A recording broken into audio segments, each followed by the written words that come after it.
사랑합니다. 2주 전에 저는 다윗 왕과 무비보셋의 첫 만남에 대해서 말씀드렸습니다. 다윗은 그의 친한 동료였던 요나단과의 약속을 기억하며 그의 아들 요나단의 아들이 무비보셋에게 은혜를 베풉니다.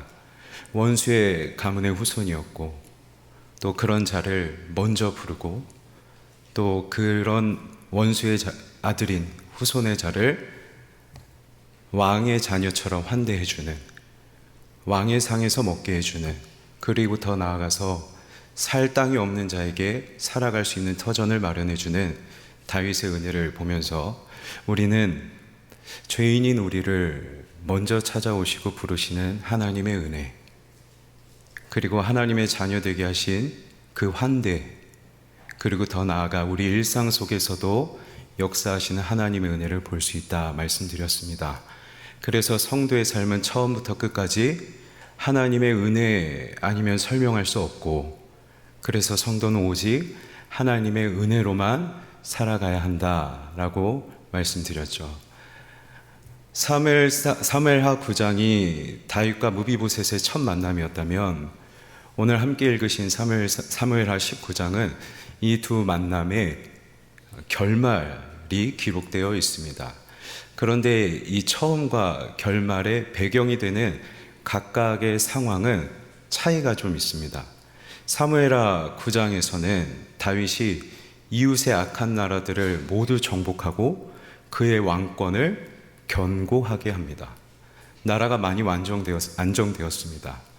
그런데 19장까지 어떤 일이 일어나나요? 다윗이 심각한 죄를 저지르죠. 밧세바를 간음하고 그의 남편 우리아를 죽입니다. 그리고 그의 결과로 그의 아들, 다윗의 아들 압살롬이 반역을 행하고 반역 때문에 다윗이 도망가게 되는 일이 발생하죠.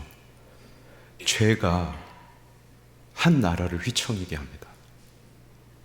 죄가 들어오니까 영원히 견고할 것 같았던 그 다윗의 나라가 휘청거려서 무너지기 시작합니다. 이게 두 상황의 차이점이었어요. 그 상황의 차이점의 핵심은 바로 죄였습니다. 이스라엘이 죄악으로 물들어 버렸습니다. 그러면 죄악에 물든 이 이스라엘의 모습은 어떤 모습, 어떤 나라였을까요? 하나님께서는 이스라엘을 하나님의 주권에 따라 다스리시는 나라, 그 나라가 이스라엘이었습니다. 그래서 하나님께서는 하나님을 대리하는 통치자, 다시 말해 이스라엘의 왕을 역시 하나님의 주권, 하나님의 뜻에 따라 세우셨죠. 정말로 하나님께서는 가정에서 소외되고 들에서 양을 치던 다윗을 외모가 아닌 중심을 보시는 하나님의 뜻대로 그 다윗을 왕으로 세우셨습니다. 왕을 하나님의 뜻대로 세우셨을 만큼 이스라엘은 하나님의 주권에 따라서 다스려지는 나라였어요. 그런데 지금 그 왕이 도망갔습니다. 그 나라에 반역한 반기를 든 압살롬이 이 나라를 다스립니다. 압살롬이 다스리는 나라는 어떠한 나라입니까? 하나님께서 그의 주권으로 다스리시는 나라에 반기를 들었습니다. 압살롬은 모든 사람들이 칭송했을 만큼 머리부터 발끝까지 아름다운 외모를 가지고 있었다고 해요. 하나님은 외모를 보지 않으시는데 압살롬이 다스리는 나라는 외모가 중심이 됩니다. 그리고 그 외모로 사람들의 호감을 사서 내가 왕 아버지 다윗보다 더 공평하게 재판할 수 있다고 하면서 모든 백성들을 현혹했던 것이 압살롬. 결국 압살롬이 다스리는 나라, 죄악에 물든 이 이스라엘의 모습은요, 하나님의 주권에 반기를 들어 하나님 나라의 권위가, 그 질서가 무너져 버렸고 눈에 보이는 화려함, 부유함, 명예, 권력, 힘이 기준이 되어서 이게 마치 정의인 것처럼 가르쳐 사람들을 현혹시키는 것, 이것이 죄악에 물든 이스라엘의 모습이었습니다. 그런데 저는 지금 이 이스라엘의 모습이 오늘 우리가 살아가는 이 세상과 다르지 않다고 생각해요. 한 나라를 무너뜨린 그 죄가 한 나라만이 아니라 세상을 물들입니다. 세상이 죄에 휘청거립니다.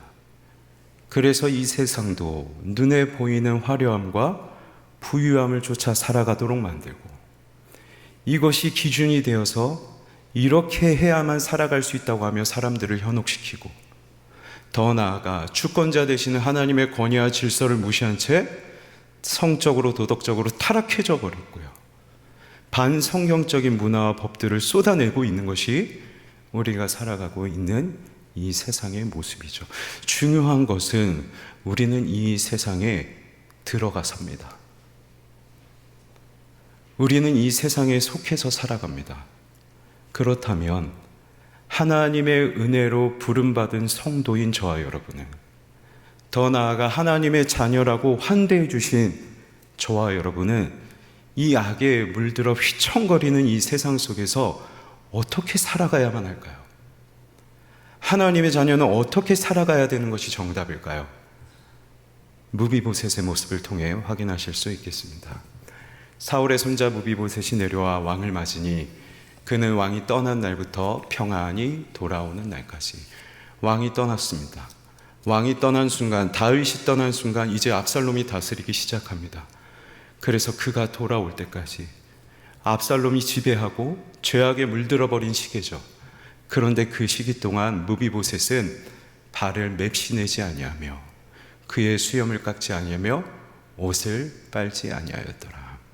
당시에 애도했던 방식입니다.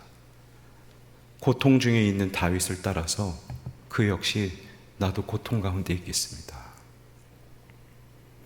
압살롬이 왕이 되었으니 이제 압살롬의 방식을 쫓아 살아가지 않겠습니다.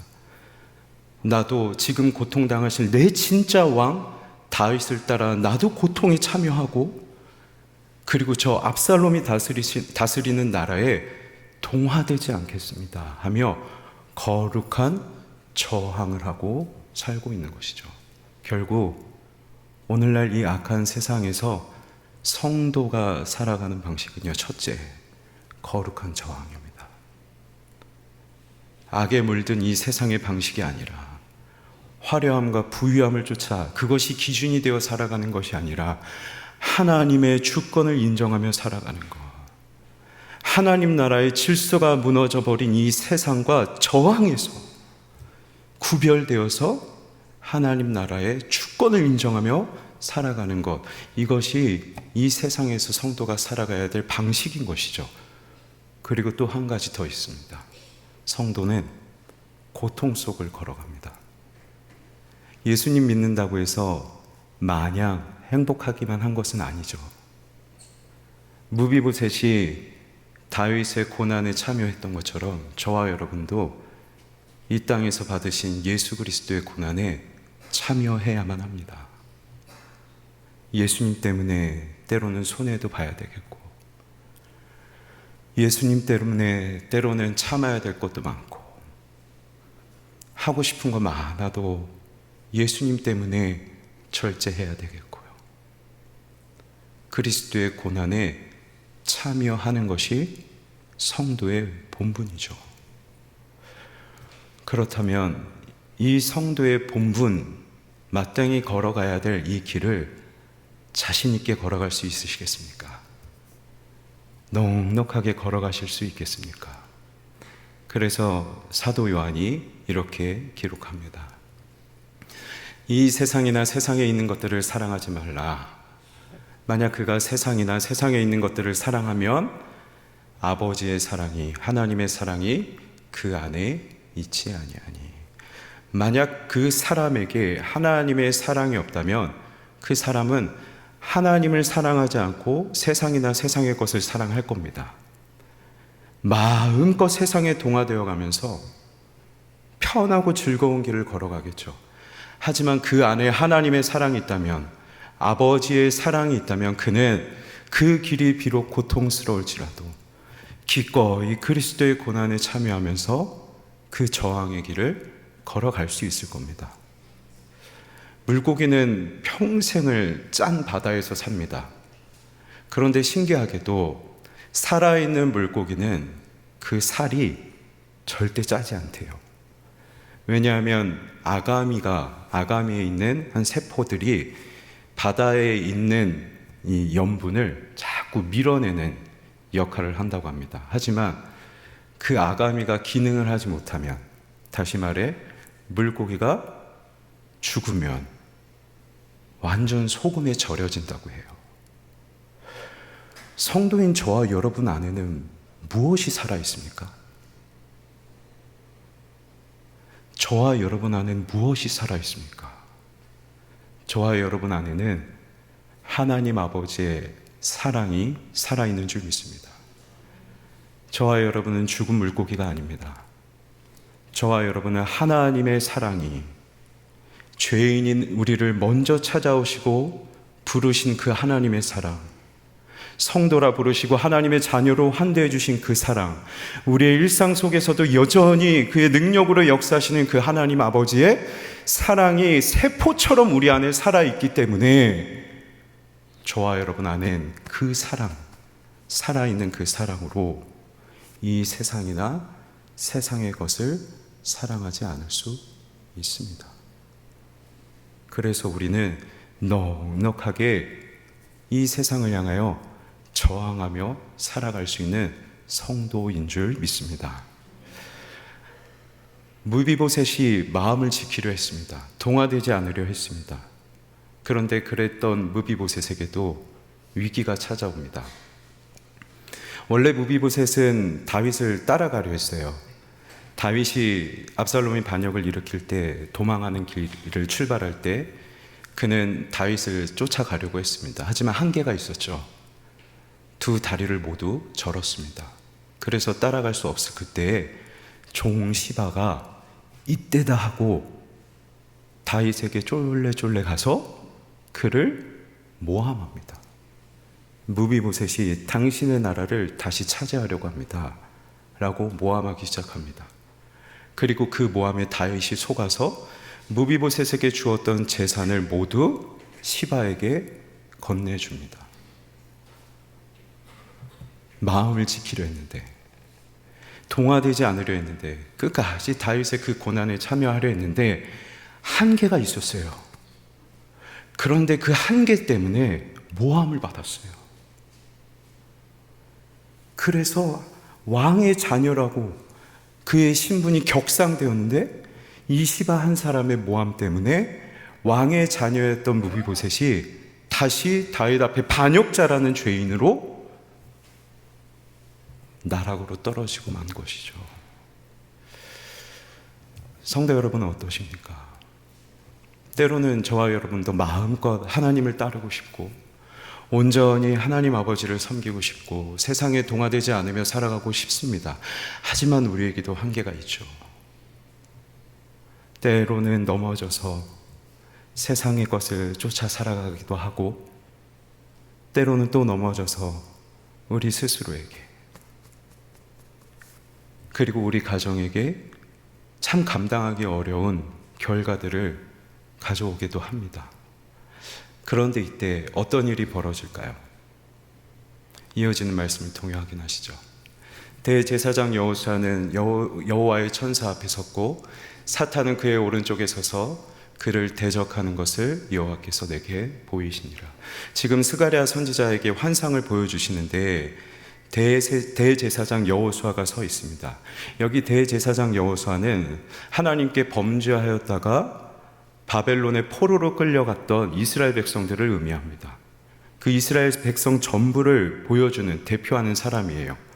그런데 이 대제사장 여호수아 옆에 대적하는 자가 하나님 앞에 서 있습니다. 이 대적하는 자,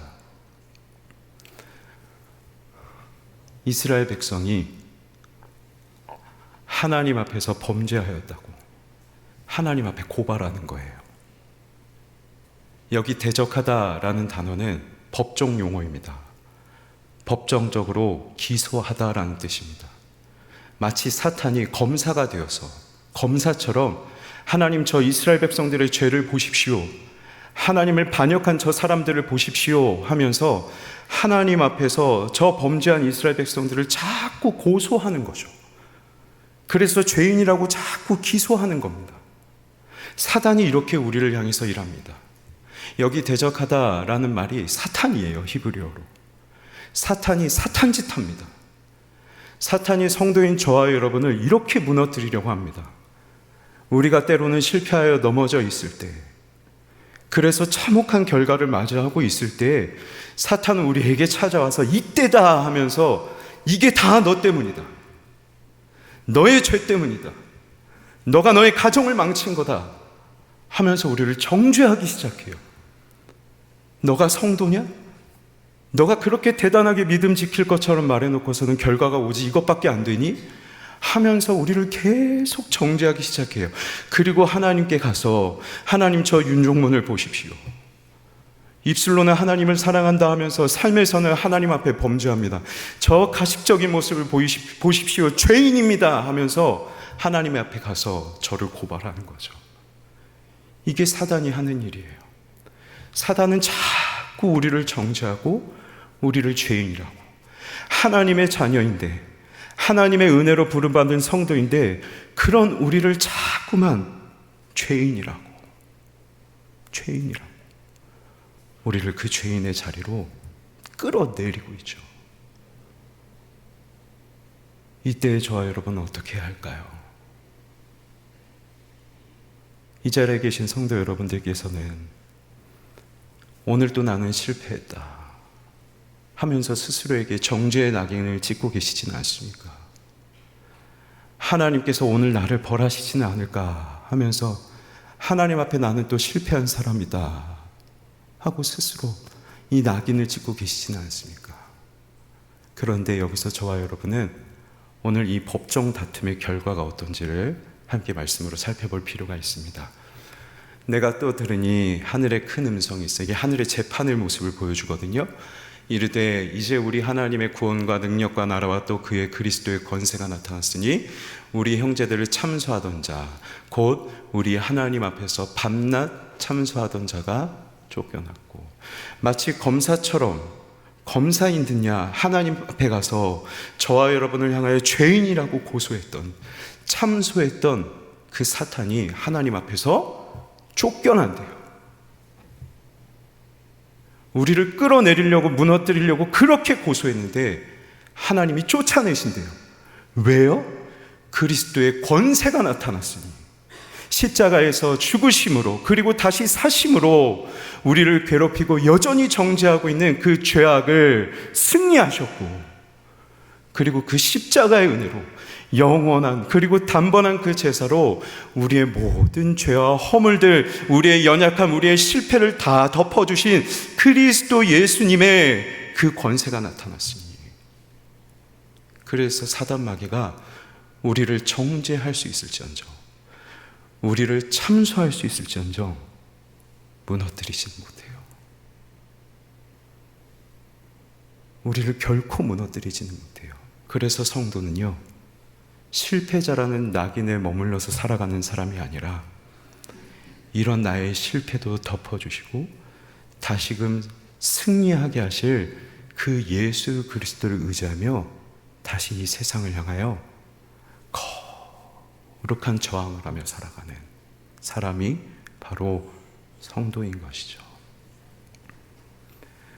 예수님께서 저와 여러분의 죄를 다 덮으시고 오늘도 행할 우리의 실패들, 오늘도 세상 일부에 동화돼 버린 내 모습들을 여전히 정죄하지 않으신다면, 밤낮 없이 고소하고 있는 그 사단 마귀를 다 물리치셨다면, 오늘 우리는 실패자라는 이 마음을 가진 우리는 오늘 그 예수님 앞에서 어떻게 서야 할까요?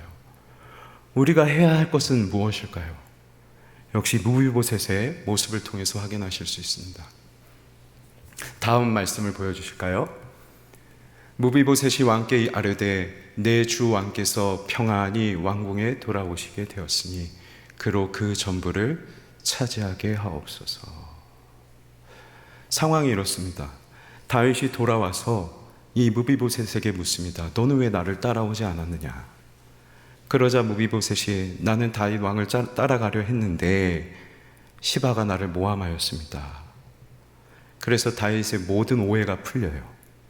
오해가 다 풀리고 시바에게 줬던 무비보셋의 땅을 그 절반만, 일부만 무비보셋에게 돌려줍니다. 다 돌려줘야 되는 거 아니에요? 억울하죠. 그런데 억울할 법도 한데 이때 무비보셋이 뜻밖의 말을 하니 이 모든 전부를 그로 시바에게 다 주십시오. 내가 내 재산을 일부를 받던 전부를 받던 이건 중요하지 않았던 거예요. 무비보셋에게 중요한 것이 있었으니 내 왕이 왕궁에 평안히 돌아오신 것, 나를 떠나 있던 그 왕이 다시금 왕궁에 돌아와서 내 곁에 계신 것, 왕 한 분 회복한 것. 그래서 내게 재산이 절반이 있건 전부가 있건 중요하지 않아요. 왜요? 내게 그 왕 한 분이 오셨으니. 아이가 마트에서 엄마를 잃어버렸습니다. 울고 불고 난리가 나겠죠. 마트 직원이 가서 사탕을 주거나 비싼 장난감을 준다고 해서 이 아이가 눈물을 그칠까요? 오히려 더 난장판을 필 겁니다. 그런데 그 눈물이 딱 그치게 되는 순간이 있죠. 엄마가 다시 돌아왔을 때 이 아이한테는 다른 비싼 장난감 필요 없어요.